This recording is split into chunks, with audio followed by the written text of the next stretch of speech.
আসসালামু আলাইকুম সবাইকে। এখানে দেখতে পাচ্ছেন অল্প কিছু চিংড়ি মাছ নেওয়া হইছে। এগুলাকে ফ্রাই করা হবে। তো ফ্রাই করার আগে প্রসেসিং করে নেওয়া হইছে। একটু লবণ, হলুদ, মরিচ মেখে ম্যারিনেট করে রাখা হইছে।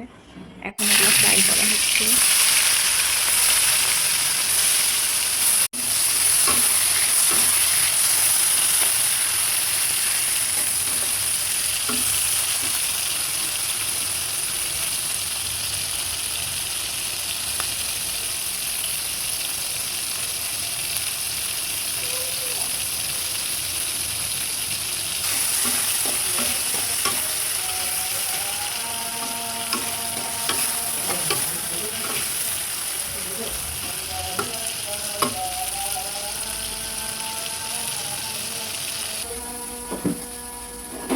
এই যে আমাদের চিংড়ি ফ্রাই রেডি।